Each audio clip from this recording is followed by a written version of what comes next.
Art Deco is one of those styles that suddenly appears everywhere once you know what you're looking for. Soaring skyscrapers, chrome-lined theaters, gold geometry on every object. It's a visual language that feels both vintage and futuristic at the same time. But behind the shiny surfaces and striking shapes, Art Deco was more than just a design trend. It was a response to a world changing at breakneck speed. This video explores why Art Deco emerged, the philosophy that shaped it, and the cultural forces that turned it into one of the defining styles of the 20th century. To understand Art Deco, we have to rewind to the late 1800s and early 1900s. This was a time of huge tension in the design world. On one side, you had the lingering influence of historicism, Victorian styles, neoclassical ornaments, Gothic revival buildings that looked backwards. On the other side, you had the shock of modernity, electricity, automobiles, radio, early aviation, mass industrialization. People were living in a world that felt radically different from anything before it. Yet most buildings still looked like they belonged to a different century. Movements like Art Nouveau tried to reconcile nature and craft with modern technology. By the 1910s, even that felt too decorative, too organic, too romantic for the new machine age. Then came World War I, and after that, the world wanted rebirth, a new identity, a clean break from the past. Into this moment stepped Art Deco. Art Deco burst onto the scene at the 1925 the International Exhibition of Modern Decorative and Industrial Arts in Paris. Yes, that's where the name comes from. The architects and designers behind this movement were asking a huge question. What should modern life look like? Not just buildings, but furniture, clothing, products, transportation, jewelry, posters, everything. This new world was fast-paced, technological, urban, and optimistic. Art Deco was an attempt to give that word a visual identity. Unlike later modernism, which leaned into minimalism, purity, and less is more, Art Deco wasn't afraid of decoration. But it wasn't decoration in the old classical sense. No columns stolen from the Greeks. No flowery organic curves. Instead, Deco said, we live in a machine age, and machines can be beautiful. Technology is sleek, so design should be sleek too. New materials deserve new forms. Modern life can be glamorous, not just functional. So the philosophy was basically embrace modernity, but make it stylish. It was the middle ground between ornate past and the austere future. Art Deco is instantly recognizable because it pulled its visual language from the mood of the early 20th century. Let's break down some of the philosophy behind the aesthetics.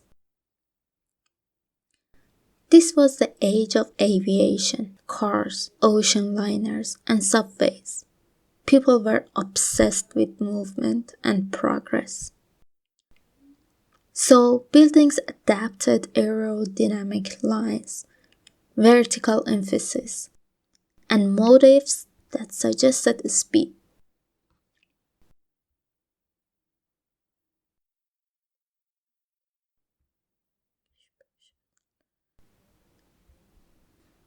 The new world worshipped rationality and order.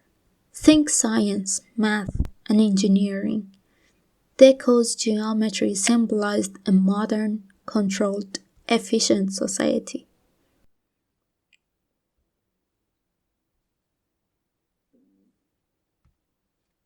Chrome, glass, bakelite, stainless steel, lacquer. These were cutting edge materials back then. Using them wasn't just about aesthetics, it was a statement, a way of saying, we are modern, the future is here. The roaring 20s were a time of economic boom. People were spending, industries were booming, and the future looked bright.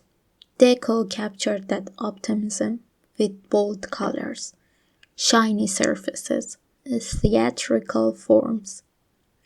Even the ornament in Art Deco had meaning. It communicated confidence, ambition, and belief in progress. Art Deco wasn't just a style, it was a response to massive cultural shifts. Cities exploded in size, skyscrapers rose, transit networks connected everything.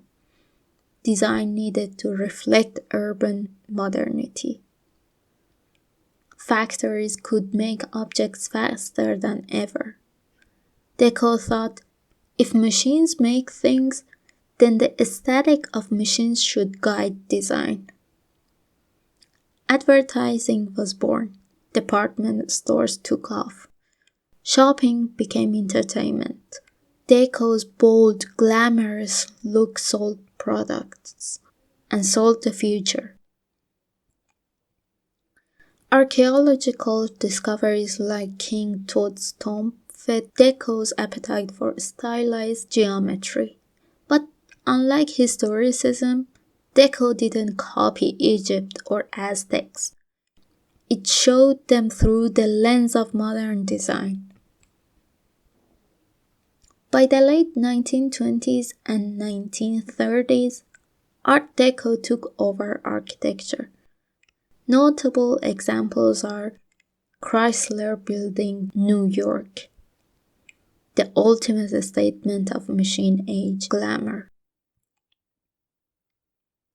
Empire State Building, simple, bold verticals representing ambition. Miami Beach, where deco meets tropical color. Cinema palaces, train stations, government buildings across Europe and the Americas. These buildings embodied optimism, power, and progress. Even during the Great Depression, Deco adapted, becoming more streamlined and less ornate, which we now call streamlined modern.